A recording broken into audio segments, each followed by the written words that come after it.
Dr. Qazi originally came to America to pursue his degree at the University of Houston in the summer of '63. After completing my master's, I wanted to get my PhD, and it was my good fortune that I got my admission in doctorate at the University of Houston. And I came here in summer of 1963, and to the best of my knowledge, I was the first full-time Pakistani student at the University of Houston. He was able to establish Eid Salah because he was the founder of the MSA, which still runs to this day at U of H. At that time, there were only 3 persons, and I was the imam, and there were only 2 persons. And this eventually led to more opportunities such as churches and temples calling on Dr. Qazi to be a guest speaker. The international office will get several calls for a guest speaker on Islam, and I thank Allah that I have the blessings or the chance of going to many churches here to tell them what Islam is. Then I start getting calls from different societies. I'll go to different homes. He even had a chance to cover the issue of the Israeli-Palestinian conflict. I think at that time there was close to more than 500 people, and I was chosen to give that talk. And I emphasize only one thing, that do not confuse that religion and politics are 2 different things. Muslims do not hate Jews, and Jews should not hate Muslims. Being a young man and alone here in America, Dr. Qazi saw some others falter. But you see, when a person will get a card and suppose he gets a date, then it becomes a big news in the whole Indo-Pakistan community that such and such person got a date, And we will all talk, what happened, what did he do, what happened? It wasn't all fun and games. Much like all immigrants, Dr. Qazi had his funny story of integrating into the country. One of my classmates, you can say, that took me out for a dinner. This was a restaurant on Alameda, and he ordered 2 or 3 dishes. So there was a meat, and there was something which is yellow, and there was something which is yellowish green. So I started mixing all those together, and when the dinner was over, the man started laughing. I said, "Why are you laughing?" He said, "Brother Qazi, Mr. Qazi, didn't you know what you had done?" I said, "What?" He said, "There was a meat, this you have to take first, and this was the dish, what you call dessert, you have to take later on. So why did you mix it together?" I said, "Why didn't you tell it to me? They're 2 different things." He was finally connected with the larger Muslim community, which was still a very small handful of people, when he met Dr. Yazdi. I discovered that there was a Persian by the name of Dr. Yazdi, who ended up becoming the foreign minister of Iran. Then there were 2 Turks, Shadi Askul and Argun Blair. Then there was a man, Dr. Shukri al-Khatib. We met in Dr. Yazdi's home, and we formed the Islamic Society of Greater East in 1970. Soon after meeting, they started the Islamic Society, not ISGH yet, and they held their first Eid Salah. First Eid prayer was held in Dr. Yazdi's home. There was about 10 or 12 persons, and mashallah, then we went to the University of Houston, where I led the second prayer, and thanks to Allah, the first Eid prayer was 33, and that time there were 30 students at that time. Establishing a Muslim center was a gigantic milestone and the next natural step in the evolution of this tiny Muslim community. Now I want you to listen to me very carefully, because see, a Muslim does not go by the means. A Muslim goes by what Allah promised to you. And I keep saying to everybody, وَالَّذِينَ جَاهَدُوا فِينَا لَنَهْدِيَنَّهُمْ سُبُلَنَا. When you will struggle for the cause of Allah, Allah will keep on opening the door for you. It wasn't easy though. Just like today, gathering money for the masjid seems to be a little more difficult than it should. A man came by the name Harold Tillman. Harold Tillman was an attorney here, and he became a Muslim, and he said, "I'll help you out." And Harold Tillman gave the security for us, and we had the key for the center without having any to worry what to pay or not to pay. وَالَّذِينَ جَاهَدُوا فِينَا لَنَهْدِيَنَّهُمْ سُبُلَنَا. Throughout this entire time of working to build the community and himself, he didn't forget about his #1 priority in life, and that was to please his parents. I used to get letters from my mother that you promised to come back after 3 years, and now 1 year, 3 months, 17 days are left for you to come back. My heart will pop out when I get this letter. When the time came, I did not disappoint my mother. I could have gone for PhD, I did not disappoint my mother. And the same thing happened in 1980, that I was working as the chairman, the assistant dean, And my mother was very sick. I resigned and came back here, and look the blessing that Allah has given to you. So I'm telling to all of you, do the best you can, but unless you get the du'as of your mother and father, the happiness and success will not come to anybody in life.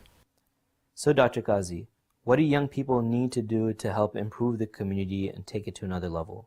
Kicks the old generation out. Unless you kick it out, nobody will leave the place, and I'm one of those. And what's one of the top lessons you can share with young people today? وَإِن تَنْصُرُوا اللَّهَ يَنْصُرْكُمْ وَيُثَبِّتْ أَقْدَامَكُمْ. Unless you will have the cause of Allah, Allah will not help you. وَإِن تَنْصُرُوا اللَّهَ يَنْصُرْكُمْ. Unless you help Allah, Allah will not help you. So He will get a job, you will get a car, but the blessings of Allah will not come to you unless you struggle. And remember, struggling means changing priorities. Struggle means taking some beating. Struggling means fighting for the cause of Allah. Don't make Allah a part-time job. We shift to Brother Tahir Safi, an amazing brother of Turkish descent born in Baghdad in 1934 before the end of the war. When he came, there weren't many Muslims, so you met a Muslim wherever you could. Brother Tahir got lucky. Samir Shamma. Samir Shamma is the brother from Egypt, and happened he was in an apartment complex that time, and I met him. After meeting Samir Shamma, he was introduced to a relatively larger Muslim community where he met a man we've heard of before. Alhamdulillah, he came and introduced himself to me, and happened in the same complex. And we start having a good feeling, invite each other, and alhamdulillah, then he told me about Ibrahim Yazidi, and then we met Ibrahim Yazidi, and so I have a couple of pictures here showing that he was the one Eid prayer in Ratko Chapel. Brother Tahir's main passion, more than anything else after his family, was to establish a permanent masjid for the Muslims. Invite with Ibrahim Yazidi's house on the weekend. It's only less than 25 number of family that exist at the time. So we used to stay a weekend with Ibrahim Yazidi's resident, and we open Mus'haf, read, and have something to eat, and we do our prayer and go home. Discrimination and hate has been an age-old problem, and our early founders had to deal with it, either because of their ethnicity or their creed. And I suggest for them to go ahead and have our own masjid, our own location. So I was given the upper hand to go ahead and look for a location. I picked to happen 1756 Richmond Avenue. But we have a little bit incident problem with a close street shopping center. Shopping center, they found out Islamic Society under 1756 Richmond Avenue, they start towing our car away from the parking lot. And as you know, towing car from parking lot costs us Muslim brother to go ahead and release the car, about a couple of $100. And the harassment started in there. The harassment became intolerable and threatened the safety of Muslims. And we tried another location on OST, they call Street OST in Houston. We went there and put some money down with a big building. And then they asked who's IGH, we told them Islamic Society of Great Houston. They declined to sell. Despite the discrimination at the masjid, Brother Tahir had no problem fitting in. I was invited to a Lion Club, a Rotary Club, to say something about my country, my religion. So being such a good-looking guy, Brother Tahir, how did you handle the lady situation? Alhamdulillah, happened my wife, she's from Iraq. I went over back to Iraq and got me, young lady there at the time, and it was in 68. Giving dawah and conducting interfaith activities was done regularly on campus with Brother Tahir. There was only 4 Muslim that go to university with me at that time. And I remember Baptist Student Union, they call it. It's on the campus, and Newman Foundation on the campus. And they were interested, to see who we are and stuff like that. They invite us. They invite us to the church. They invite to PSU, Baptist Student Union, they call it. And we went there and we got acquainted with them and tell them about our faith and what Islam all about. Alhamdulillah, we were a good ambassador at that time. We move on to the story of Imam Farooq. Born and raised as a Baptist in Houston at the end of World War II in 1945, and you never know it by looking at him, with the backdrop of the Civil Rights Movement and amazing figures such as Martin Luther King Jr. and Malcolm X rahimahullah, Imam Farooq was introduced to Islam through random people on the street, openly giving dawah and inviting others to Islam through Elijah Muhammad's Nation of Islam. 1957, I was about 12 years old, and I heard Islam. It's taught by the Honorable Elijah Muhammad, which is the Nation of Islam at that time. I heard Islam in the local barber shop. And at that time, you could get just about go to the barber shop and get whatever conversation, you know, basketball, football. I mean, they talked about just about everything. But during that particular time, they would meet, the Muslims would meet in the barber shop, you know. And they were, and I would come from a strong Christian background, so naturally some of the things that I heard, you know, it was kind of against everything that I had been taught in the church. So it kind of fascinated me, you know, and I became curious. So when I took it to my mother, and I said, Mom, I was in the barber shop and they were saying this about Jesus and this about the Bible. And she said, oh boy, she said, you need to quit listening. That's a bunch of popcorn. That's what she called it, you know. But it was something that stuck with me for many years, you know. The next evolution of Imam Farooq's life into Islam was during Vietnam. I joined the military when I was about 19 years old. My last stretch in the military was in the Republic of Vietnam, where I served I was a Sergeant E5, serving as a section chief over one of the big guns, a 155 millimeter house. That's a very big gun. But at any rate, that's where I read the autobiography of Malcolm X. This book was sent to me. My wife sent it to me, as a matter of fact. She said, once you read this book, Eugene, you will have a whole different opinion on life, on the white man. I said, you have to read this. And she sent it to me, and I read it. I was in Dak To, Vietnam, and we were under siege. We'd been under siege for 30 days, and that book blew my mind. After Elijah Muhammad died, his son Imam Muhammad Muhammad took the reins and changed the directions of the Nation of Islam towards a more mainstream outlook, and forged the creation of the modern Muslim American identity amongst indigenous Muslims.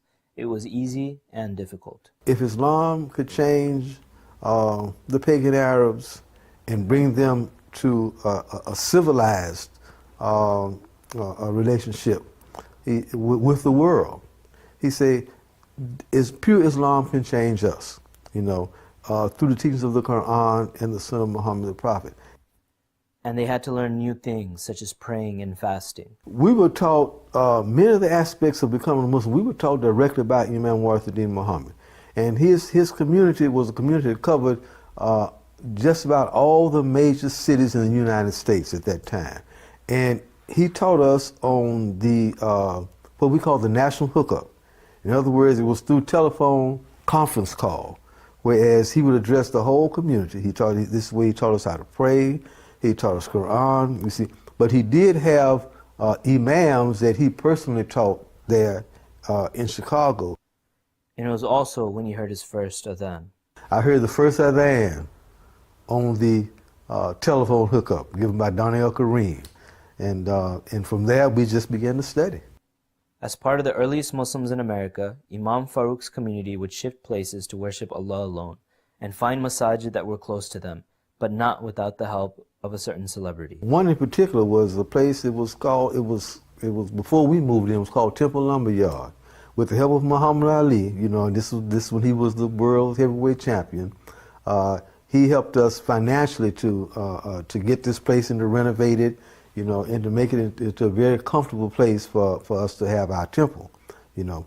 But since then, you know, this very building that we're in now it came from that start. In fact, it was the Third Church of Christian Science. Muhammad Ali, with his own money, also financed that. You know, he bought the structure, which was once a church, you know. I was interested in knowing what the contact was like between immigrant Muslims and African American Muslims. They didn't have the internet then, and connecting with one another must have been next to impossible because of the sheer size of the community. But they made contact. We had two visitors that came to the temple at one of our meetings, and it was Saeed Gomar, and I forget the other brother who was with him. But that was my first experience with immigrant Muslims. The immigrant Muslims may have built most of the masajid in Houston, but a pivotal and key contribution to the community in Houston at large was through the Muslims that were born here. Developing blanket food and medical drives was key towards growth. However, the important thing that we learned was that it wasn't necessarily to spread da'wah, but to show kindness and spread goodwill amongst their local communities, including the prisons. My experience with the prison system began in 1983 under the leadership of Imam Warithuddin Muhammad. I was one of the first Islamic chaplains hired by the state of Texas. There was one brother before me, two brothers before me, Imam Akbar Shabazz and Imam Wali Hasib. Imam Farouk and his community were also responsible for the first radio and first TV show in Houston focused around Islam. The radio effort started around 1978, and it was on an all-Spanish station, KLVL. And we had an hour every Wednesday night. We had an hour where we would play the world broadcast of Imam Warithuddin Muhammad. They had a little bit of competition. George Foreman also had a program that same night. They would come on after our program. And they would come in, you know, and they had this thing about Christian love, etc. So one of his members asked me, he said, "What's your name?" I said, "My name is Farouk." He said, "What kind of name is that? It sounds like a Muslim name." I said, "It is." I said, "What's your name?" He said, "My name is Gay." I said, "What kind of name is that?" You know, and he didn't like that too well. He was a big guy. I said, "Oh man, I may have spoke out of turn. This big guy might crush me." I asked him what he would say to all Muslims in our leadership. To those who are coming after us, to have it in your heart, to make some of the same sacrifices. Today, as Muslims living in Houston, we stand on the shoulders of great men like Dr. Qazi, Brother Tahir, and Imam Farouk. There's a Chinese proverb that says, "One generation plants the trees, another gets the shade." They saw problems right in front of them, and without any special skill and armed with only iman and determination, they were able to plant the seeds of one of the largest communities in North America. It would have been easy enough to just pass the buck and say someone else can do this, but they didn't.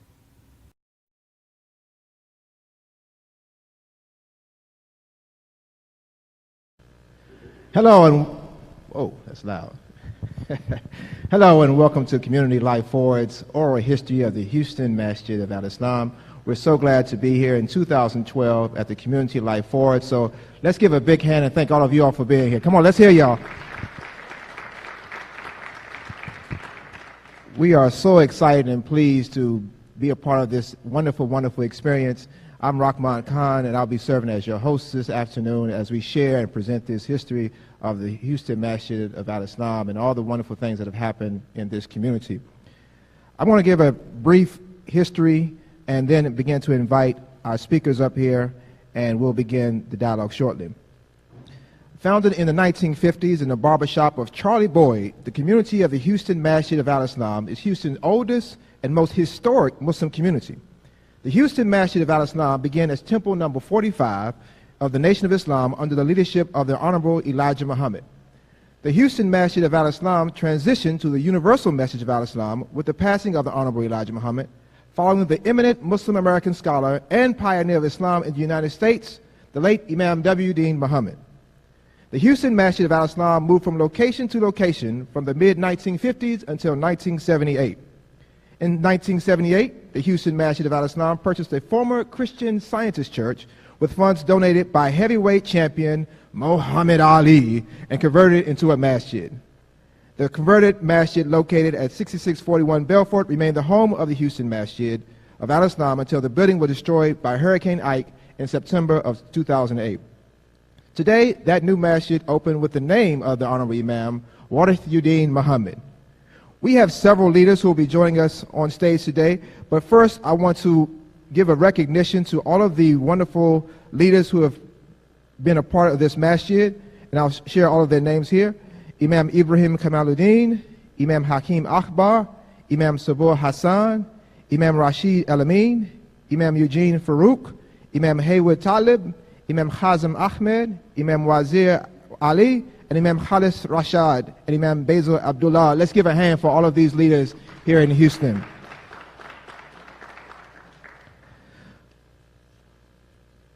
With that, I want to bring up one of our first imams, or one of the first ones we have with us today, and we'll share a little dialogue with them. So let me bring up Imam Eugene Farouk. Please give him a hand, y'all. Y'all can do better than that. Imam Eugene Farouk. Wa alaikum assalam. Welcome.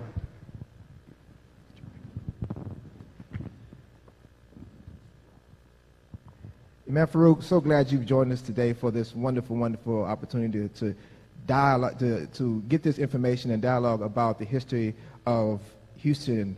First of all, tell us what years were you here? I heard you've been around for a while, so tell us what years you started here in Houston. Well, with God's name, the merciful benefactor, the merciful Redeemer, I had the pleasure of hearing Al-Islam. Islam was taught by the Honorable Elijah Muhammad back when the movement first started in Houston with Charlie Boyd's Barbershop.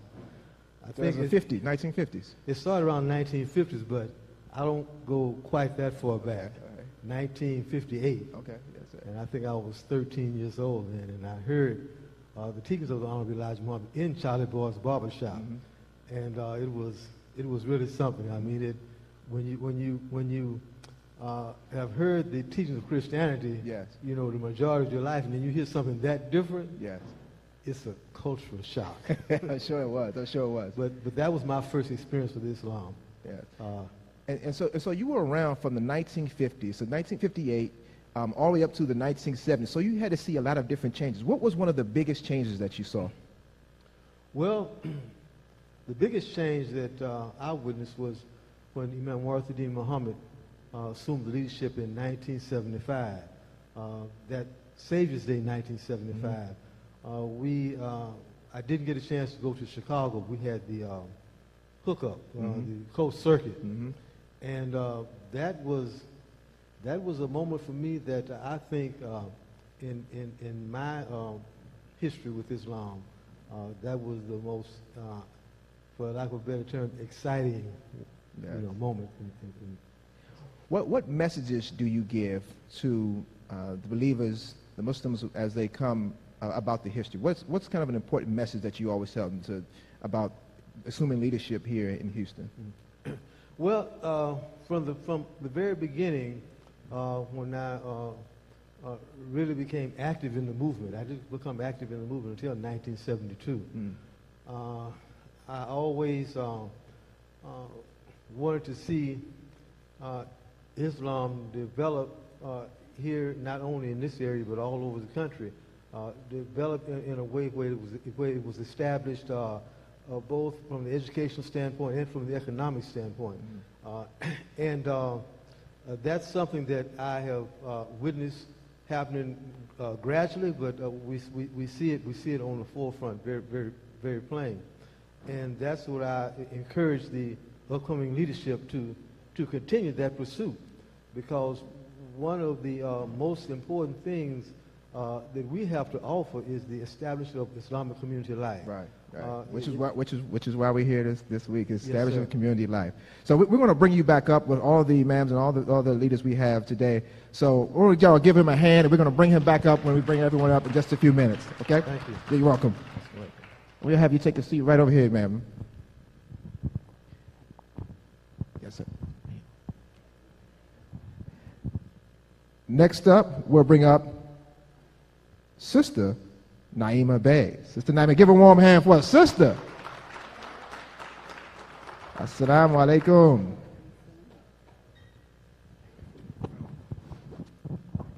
Sister Naima, welcome here today. You're here with all the imams, and some of the brothers here, some of the imams here said, we got to have a sister up there to talk about this history of Al-Islam here in the Houston area.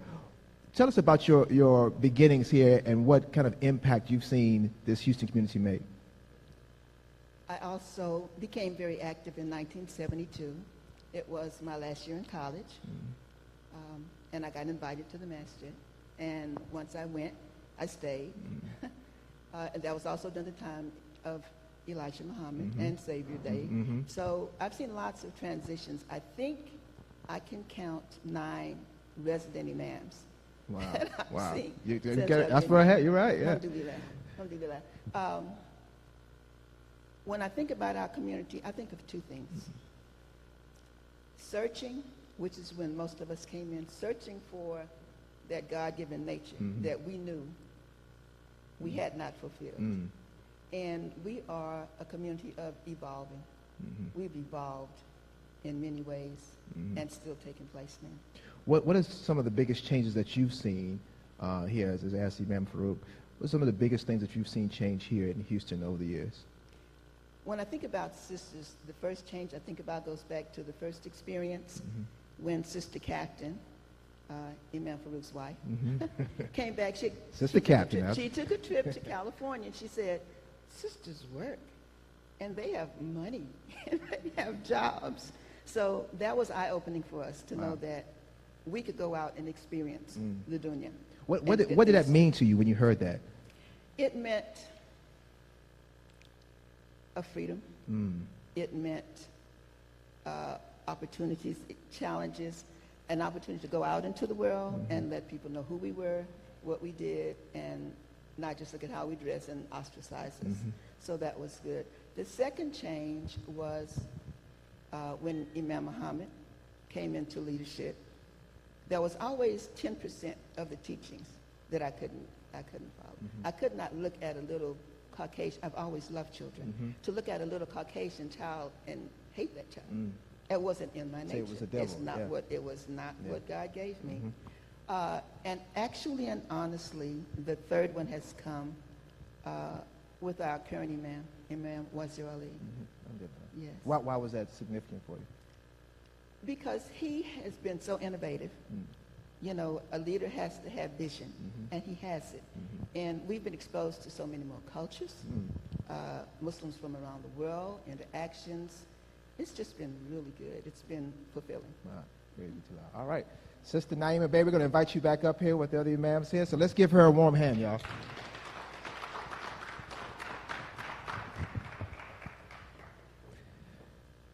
Next up, we're going to bring forward Imam Haywood Talib. Imam Haywood Talib, give him a warm hand, y'all. Assalamu alaikum. Alaikum assalam. Good to have you here, Imam Haywood. Thank you. Thank you. It's good to be here. Yes, sir. Alhamdulillah. So tell us, when you got started here in the Houston community and became the imam. I accepted Islam in 1976. Attended a few meetings at that, well, just before then. What I remember, I guess, impressed me the most was during the time of, I think it was before the transition, we had an entertainer named Joe Tex. Joe Tex, oh yeah. Yusuf Aziz. And I remember my wife and I went to a meeting to hear him. That was our drawing. I hadn't gone to any other meeting, but when Joe Tex came, we wanted to go see and hear what he sounded like as a minister. And then as time went on, I remember someone invited me to come to another meeting. And one of the things I remember about that is that the person that invited me, once I started going, he disappeared. Wow. But I've enjoyed being in the community, watching it grow and so forth. And as far as being an imam of that community, I guess maybe 1983, 84, I became the imam and served, I think, for about 10 years. And of course, if anybody's been in that position, you know there's a lot of things that go on in front, behind the scenes, and so forth.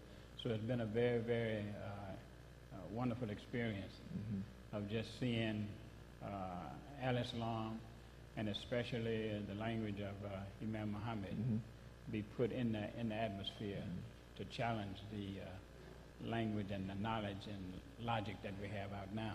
How receptive were people? Because you came in at a time when the Imam W. Muhammad was already in leadership. Mm-hmm. How receptive did you think the people were outside of the masjid to that language? Well, it took them a while because we weren't, after the transition, and brothers weren't necessarily forced to go out, Mm-hmm. then the language wasn't out in the public, in my opinion, like I think it should have been. Mm-hmm. But at the same time, with speaking engagements and a little bit more educated people and so forth, Mm-hmm. it began to drift and get out in the community, Mm-hmm. out in the society. But once it started to come out, then for the most part it was kind of puzzling Mm-hmm. to a lot of people because the Nation of Islam had given us a surface knowledge, and the Imam came in and went a little bit deeper into that surface knowledge to give a better understanding and meaning and direction. And so therefore when people started to hear that and make some connections, even with myself, because I was interested in the Bible, and it was questions that I had about the Bible that wasn't being answered. And almost the very first time I heard the Imam's language, Came through. questions started being answered. Came through. And from then on, questions are still being answered. Yeah. And you were imam for how many years there? About 10. About 10 years. Okay. Yes. Okay. And you, I'm sure we'll talk about this more with everyone Yes. about the challenges and opportunities you had Yes. there. Okay.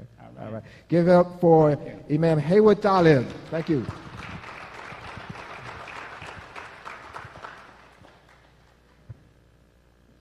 Up next, we have our brother Imam Khazem Ahmed. I tried to put the Khazem in there. Khazem Ahmed. Give him a hand, y'all.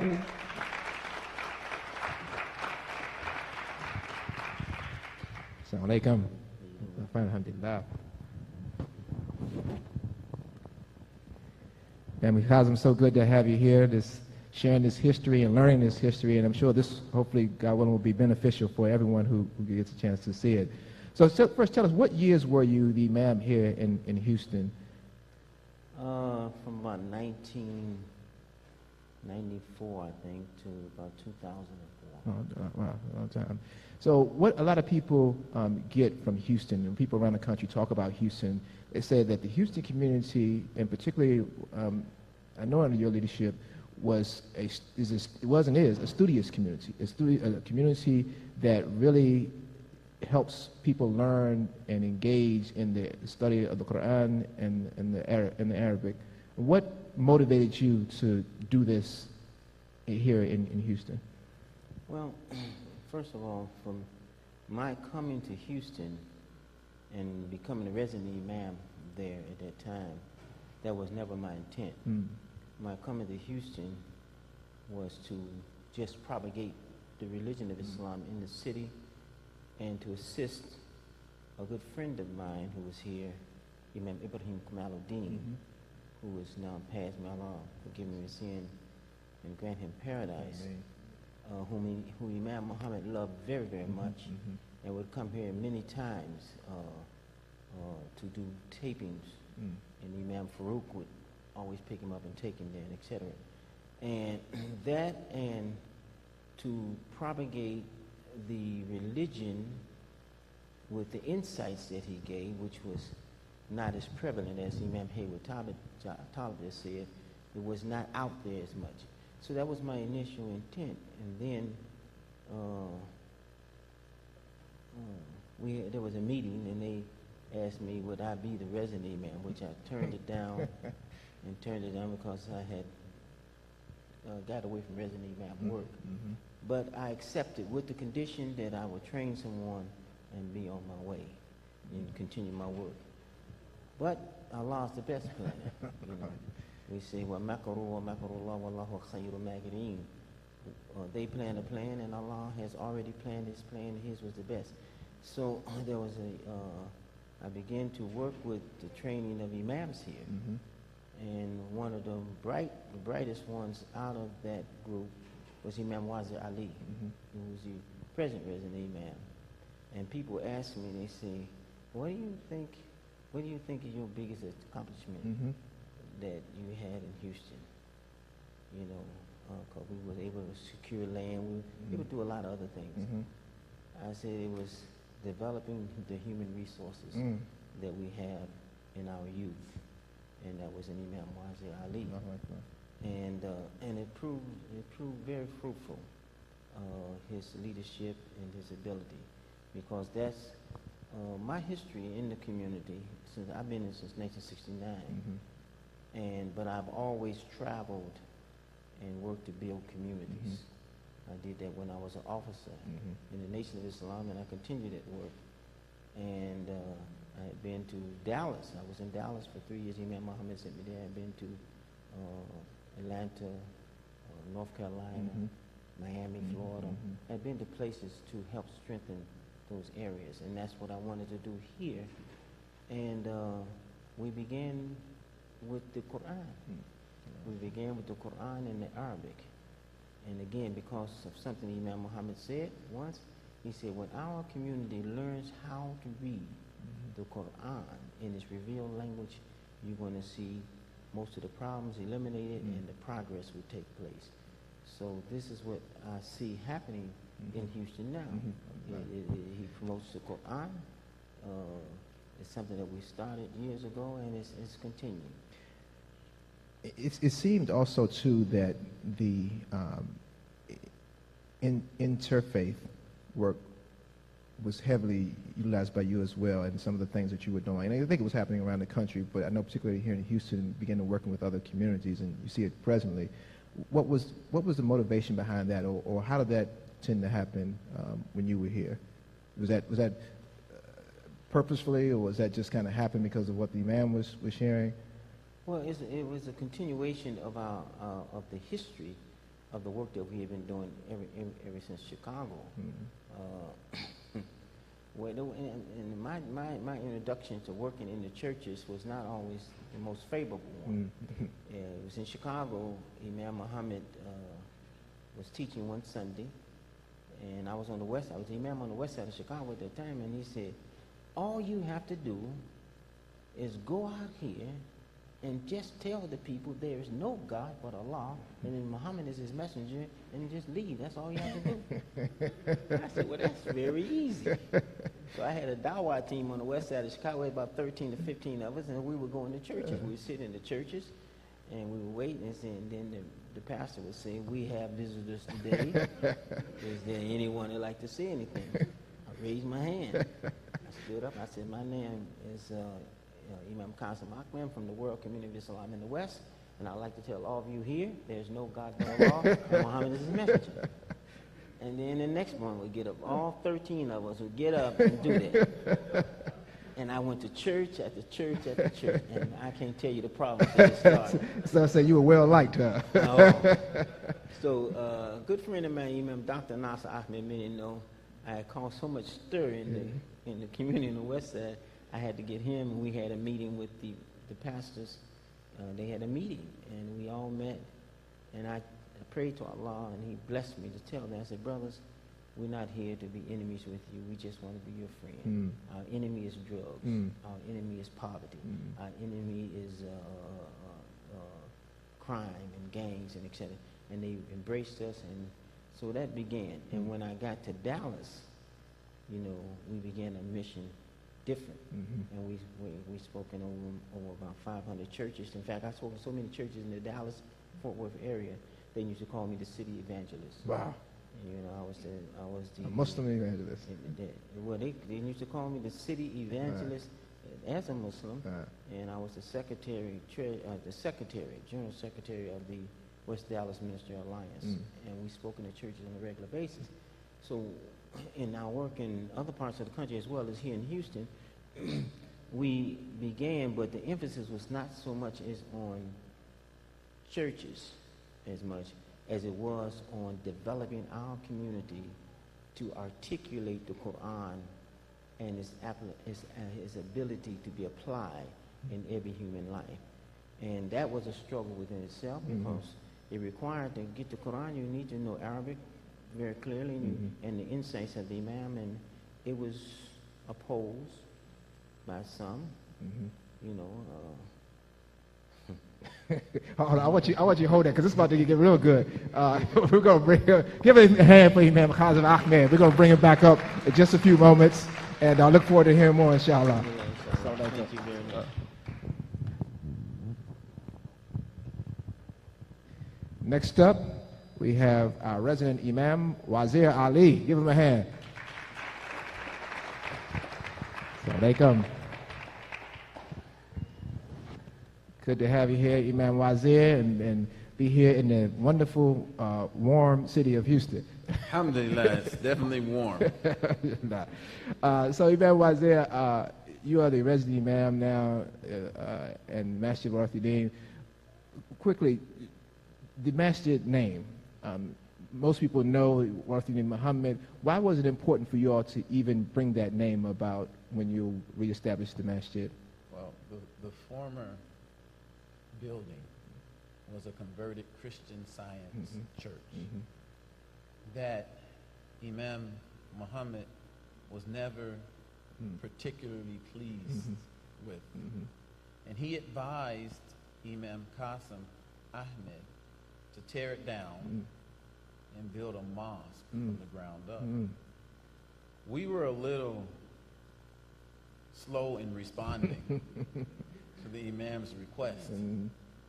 So 2 days after, the Imam, may Allah give him the highest reward in the Jannah, 2 days after he returned to Allah, a hurricane named Ike came through and granted the Imam's request because the masjid was torn up. And in a discussion, we had bounced the idea around. The name Masjid-wdm Muhammad had been bounced around, but we hadn't come to a final name. But we did build the masjid based on Imam Muhammad's recommendation that we build a mosque, that we decorate the landscape of America with mosques built on West African architecture and minarets. So we followed that to a T, and we had bounced around different names, and we discussed the name Masjid-wdm Muhammad, but we didn't come to a final conclusion. Then in a conversation that I was having with Imam Qasim Ahmed, he re-brought the recommendation up. He said, Wazir, I think it'd be a good idea if I would like to make the recommendation that you name it Masjid-wdm Muhammad. And to respect the Islamic shorter process, we took shorter on it, but it was really an academic shorter because there was no resistance to that recommendation. That's good. So to honor his legacy of work in the United States of America and his connecting us back to our past in West Africa and celebrating the best of what Islam was and did for Africa and to reconnect us to that dignified history, we named the masjid after the man who had the single most impactful contribution to the history of the development of Islam in America. Allahu Akbar. And it's a shining example for people all around the country now. And you'll see others, I'm sure, we popping. Others are popping up now similarly. But if you would allow me, Yes. it would be a mistake not to mention the other masajid Yes. in the city. Yes, and that was my next question. Okay. I was going to ask you. So, All right. as I asked Imam Khazam about the interfaith work, Yes. part of your early legacy, so to speak, has been the intrafaith work, the work within the city with other masajid, with other communities, and your leadership even with other masajid and communities. Share with some of that history and where it is today. Well, it began before me. And I think, our Prophet Muhammad, he said, Arham, the word for wombs, comes from my name, Rahman. That's right, yes. Yes, And he sir. said, he who cuts off the family relationships will not be successful. So I think we should always show the utmost respect to those who came before us. No, like that. If not, we will abort our life because we will not be connected with those who gave us birth. Amen. So way before I came to Houston, Imam Basil Abdullah was advised by Imam Muhammad, to from what I understand, he's not here to speak himself, but from what I can recollect, he had a conversation with Imam Muhammad, and Imam Muhammad advised him that it was okay for us to work in different areas of the city. So he split off. He went and found a crack house.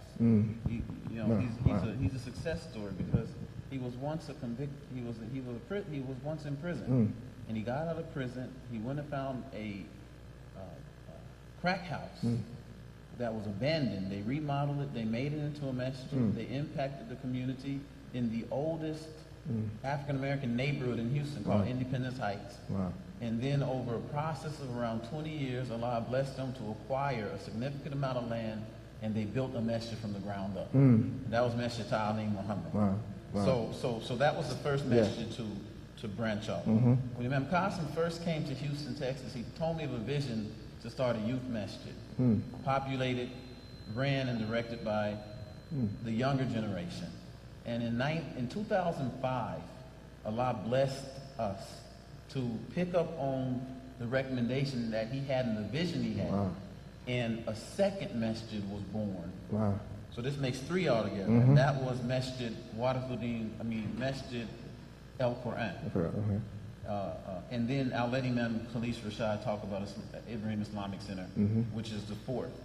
And the Imam's instruction and direction is so clear that young Muslims from around the world whose parents moved to America and they were born here in America, they heard in the Imam's commentary things that made the religion so clear to them that large numbers of them now attend Masjid Al Quran, Masjid Taleem, Masjid WD Muhammad, and Ibrahim Islamic Center. So this generation of Muslims growing up, we don't have the organic divisions that the generation before us had for understandable reasons. But since we grew up in a common context, we work together in a very significant way. And I'm assuming that the children of the families that you talked about are supporting, not just attending, but financially supporting as well. I mean, and feel that the messages enlighten them so much that they want to support. Struggle on the way of Allah with yourself and your wealth. Right. But they're not the only ones. Allah has blessed our generation now to have doctors, to have lawyers, to have pediatricians, to have pharmacists, and we are now also making those contributions economically that our parents struggled so hard and sacrificed so much to put us in the position to make. Praise be to Allah. All right, we look forward to hearing from more Imam Wazir Ali. Let's give him a hand.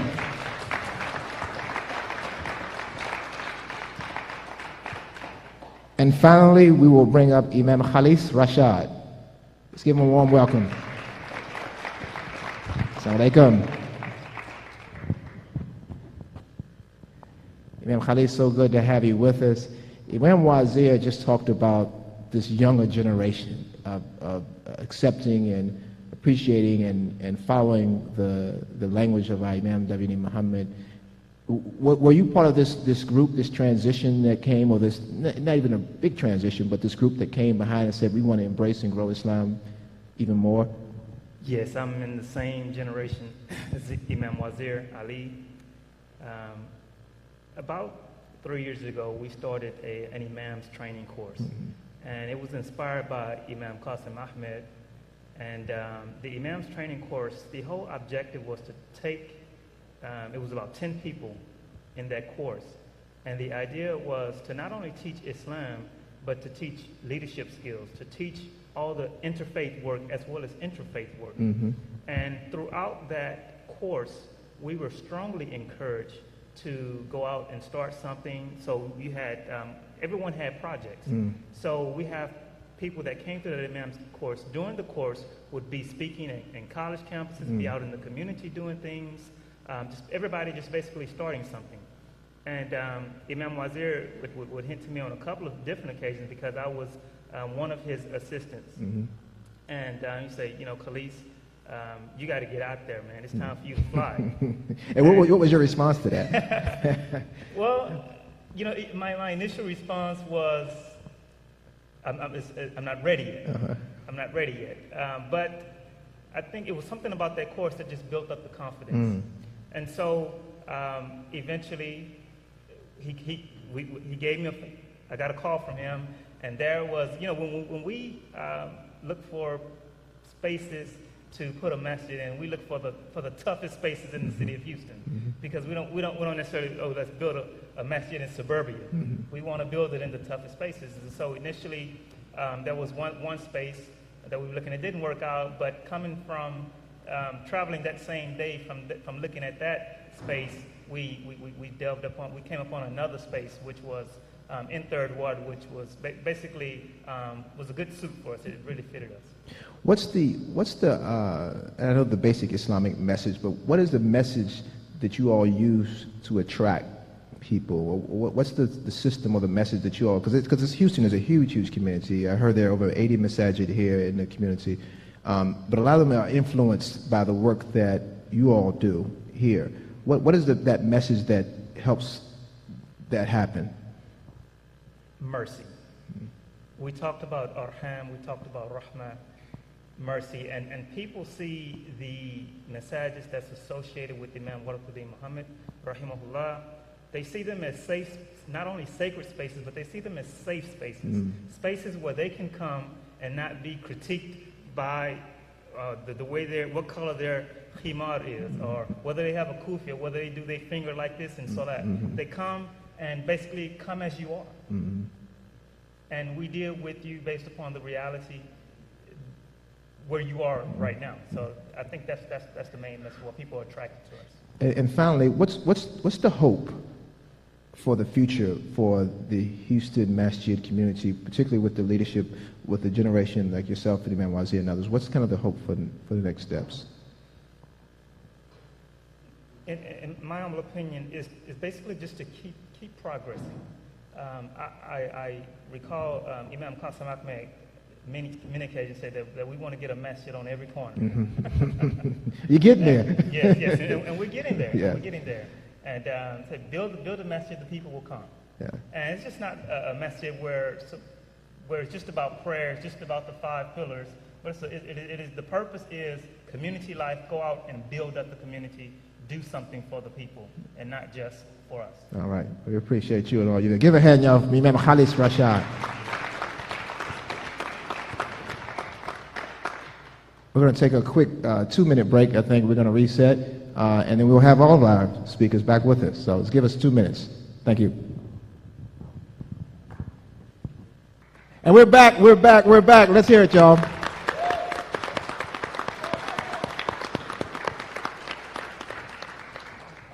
Glad to have all of our wonderful guests here, our leaders from the Houston community. The history of Houston is right here on stage with us. Just got a few other questions for you all about the history and some of the work that you all have done. What has been the biggest struggle in terms of leading and growing in this Houston community? What do you think the biggest struggle has been, the biggest challenge? This could be anyone.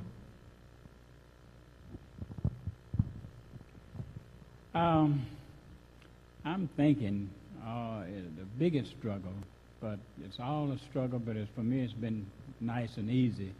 And one of the things I want to mention that we haven't, and that is our school. We had a school here in Houston, and if I'm not mistaken, it was the first full-time Islamic school also here in Houston, which was a struggle because of our situation, being families not really rich, but at the same time having that desire to establish education for ourselves. So we had a school going. That was one of the highlights of my life, I think. I enjoyed it very much. This was my sidekick here. She was the principal of the school, and we did quite a few things, and very, very happy with that. Anybody over here? We got another microphone around here somewhere. We'll get it to you in just a second. Yeah, I would like to agree with Imam Haywood that education has always been the most difficult struggle, not just elementary education for our children, but adult education. Education, Imam W.D. Muhammad said, is the #1 priority. he saw it as that then, and it never changed. And we have to, trying to educate the community, bring them up in Quran, in Arabic, in the life example of Muhammad the Prophet Sallallahu Alaihi Wasallam, with the influences that come from the society, you know, from inside and outside. It presented a struggle, but I think it has been surmounted in a big way, you know, not only with people getting degrees and becoming educated, but they're becoming very fluent in Quran and Arabic. And I'm very happy to see that that struggle has subsided. Now the economic struggle is there. After the hurricane, we all became painfully aware that the masjid's insurance policy had lapsed. So we had no building. We needed $500,000 to build a new building. And the most we had raised, sustained over any period of time, was probably $60,000 or $70,000. So we had a lot of people leave. They felt that was it. It was done. That was the end. That we would never recover. So to have the faith necessary to do the unprecedented and not knowing how it was going to get done was probably one of the biggest struggles that we faced, because we had never done it before.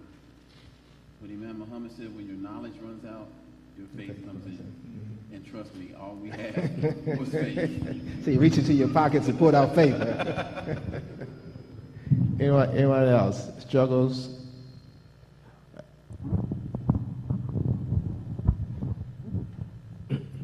Well,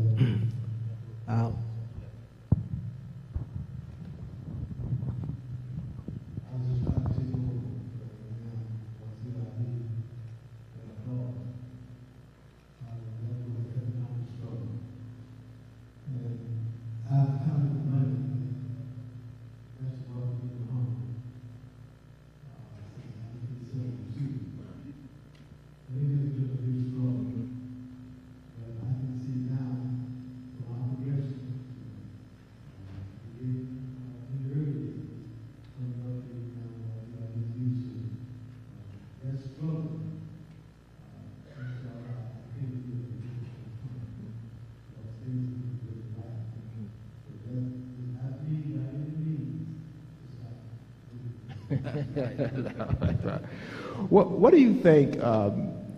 Houston is an interesting community, and I'm looking from the outside. I'm in another city. But again, going back to the 80 masajid, I mean, that's a lot for any city. I mean, even for New York and LA, I mean, 80 masajid. What is the draw to Houston? It's energy, but what is the draw? Why are so many people coming to Houston and establishing masajid? What is that?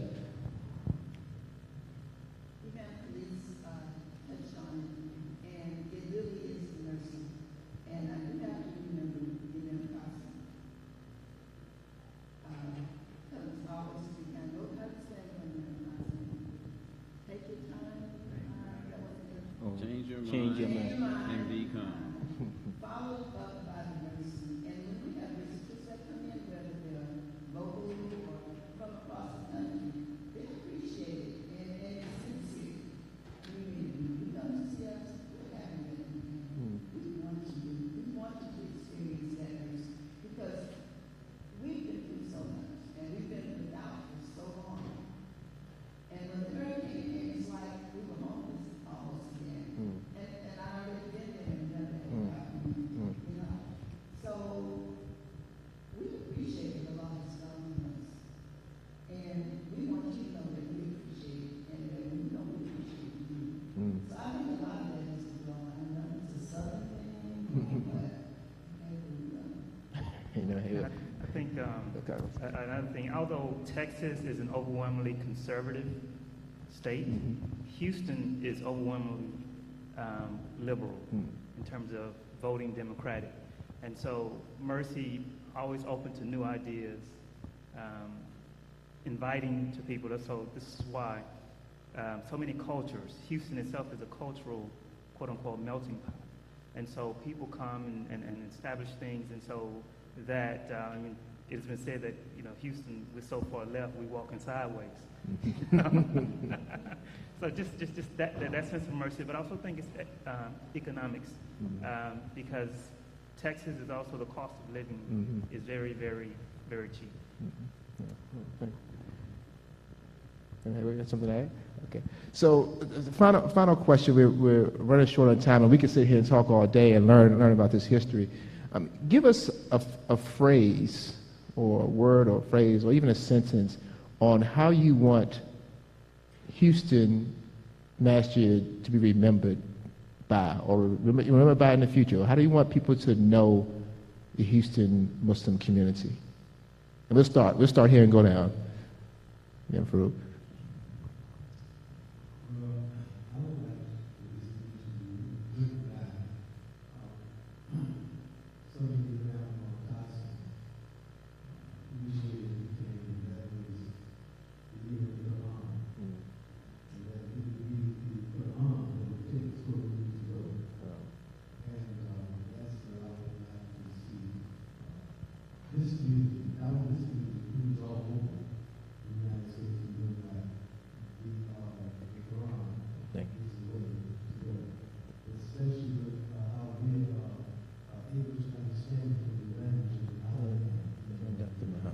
Thank you. Sister Name? Two things come to my mind. One is the city of education. Some of you had the pleasure of our current man, our former man, traveling to the city and teaching you. We get down and read cases. We don't travel. They don't charge us. And even when I said it's on the best drive, it's so much bigger classes, more than you can imagine. The other thing is a community that lives on the faith minimum has just taken us places we never even imagined. And that's all we need. I would have two things in mind. Hospitable, and since we are looking at the younger folks, I would like for them to see us and see and feel that we are Islamically hip. Islamically hip. All right. All right. Yes, I would like to say from my experience of working in this part of the country, in Houston, Texas, that it's just that work. I found workers here and people who are committed to work. And I often said many times, opportunity often comes disguised as hard work. That's why most people miss it. Well, Houston has not missed that, because the work that was needed to change the direction and expand here in this area required work. And my recommendation for Houston is to keep working, never stop. In every area, Allah subhanahu wa ta'ala says in the Quran, Iyaka na'budu wa iyaka nasta'in. You only do we work for, and you only do we seek your help. Allah says, وَاتَّقَ اللَّهَ الَّذِي تَسَاءَلُونَ بِهِ وَالْأَرْحَامَ. To respect Allah through whom you ask for your mutual rights and also the wombs that bore you. I would like Houston to be known as a community that reverences the womb that gave it birth. And out of Arham comes Rahim. And that's where our citywide motto is, experience the mercy. And Imam Qasim Ahmed took the words right out of my mouth, because the first thing that came to my mind was work ethic. We will work you under the table here in Houston. This is the only way things can get done. another, our motto is having a vision with no end in sight. So we're always looking to the next and for the next project. All right. Imam Eugene Farouk, Sister Naima Bey, Imam Hayward Talib, Imam Khazim Ahmed, Imam Wazir Ali, Imam Khalis Rashad. We thank you all for your service and your continued work in our community, and inshallah this will be beneficial for the next generation and generations that come afterwards. We thank all of you, the audience, for sitting here and listening to us and being a part of this experience, and we hope this goes into the Hall of Fame and the Hall of the Library of Congress, and people learn from it and really give a real appreciation for this wonderful city. This is a city of brotherly love too, a city of brotherly love here in the South, Houston, Texas. Again, I'm your host, Rahman Khan. Thank these folks very much. Thank you all, y'all. Allahu Akbar. Allahu Akbar. Thank you so much for watching. We'll be ready for you next time when we go to the next city for Community Life 4. Thank you very much.